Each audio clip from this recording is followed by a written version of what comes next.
Hi students of class 7. Today we will start a new chapter, that is computer virus chapter 3. I will request everyone to open the book page number 21. Okay, and after that we will start the chapter. I think you have opened the book. In the first page you can see that one get going is there.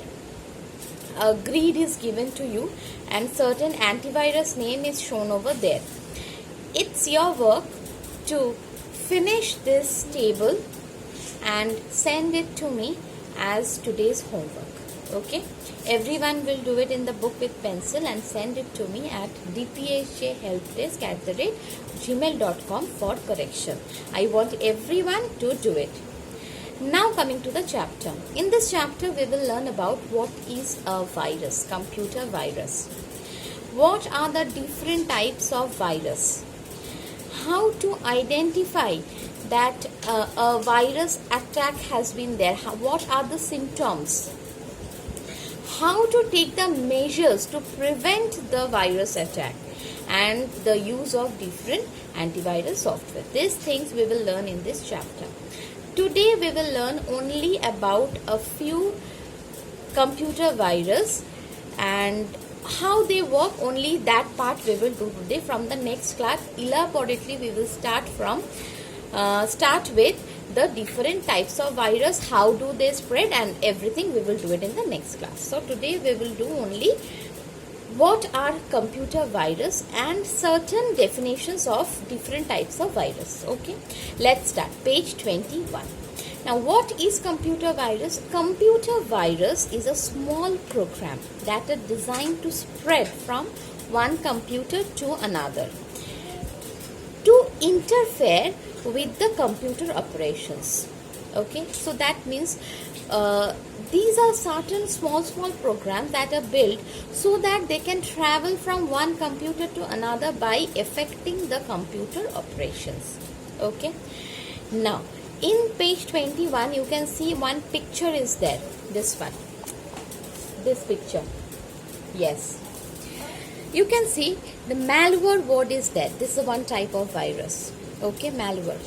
And this malware can be of two types. Either it is independent or it needs a host program to spread.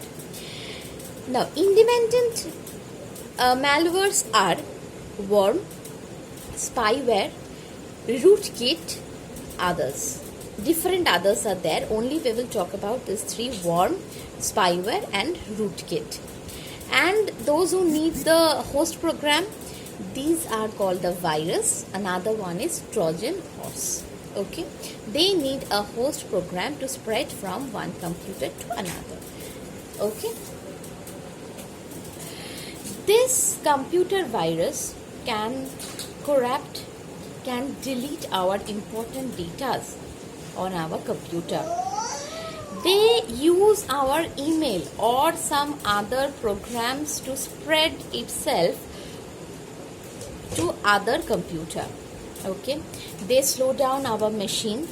Even they erase or delete some of the programs or files or folders that are stored in our hard disk. These things our computer virus can do.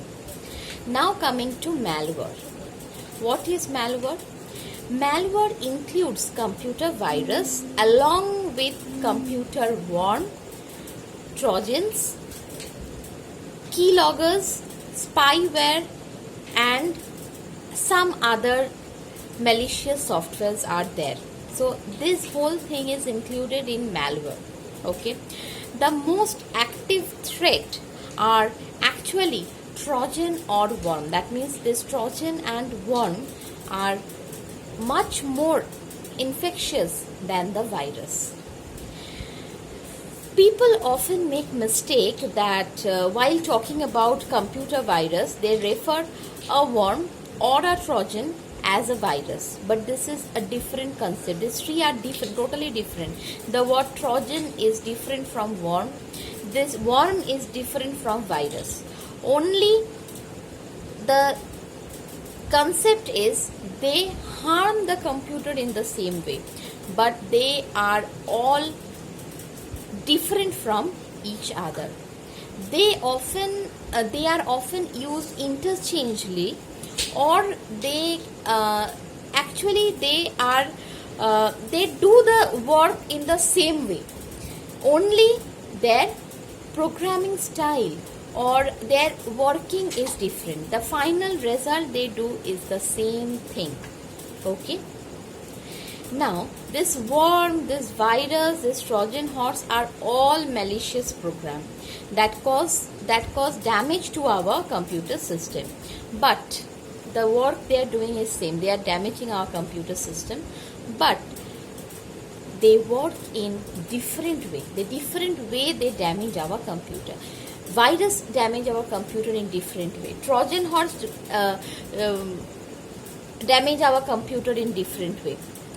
Understanding the difference between the three of them can help to protect our computer system in a better way. If we understand that how this particular virus or a particular Trojan or a particular worm, how they are affecting our computer, then it will be easy to protect our computer from them. Next, coming to virus sweeper. What is this?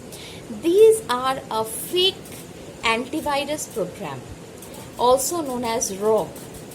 These virus sweepers are programs that are designed to look like real virus program. Their interface forces the user to fill up the credit card details and has spread script which will harm the computer. Okay, and we should use genuine security program to remove this sweeper. If we are using any it is not genuine, or we don't have the password, the free softwares we are using, that time the sweepers will not be removed. We have to use the genuine software to remove these sweepers. Okay. Now coming to virus. What is virus? Virus can replicate itself. It spread to other computers, as I have already told. It also attack other programs or files by inserting copies of itself into other computer programs or data file or the boot sector of the hard disk, where the hard disk is booted, that this hard disk is there in a computer system, that affect that boot sector, so that we can't detect the hard disk of the computer. Now, when this happens, the affected area are said to be infected. When any of the program, any of the file, any of the hard disk is affected by the virus, it is called infected. There are various types of computer virus, as they are classified by different ways in the terms of the way they attack or their origin, maybe the types of file they affected, and the place they hide in. These are the different types of computer virus. So, till today we will learn about this virus. From the next class we will start the different types of virus, how do virus spread, and everything we will do. So now it's your work to read line by line till page number 22, virus. And your HW is for today, I told you, page 21, that get going you will do and send it to me at dphjhelpdesk@gmail.com for correction. Now, if you have any query regarding today's class, please write in the comment box. Okay, so stay at home, do your work, and bye bye.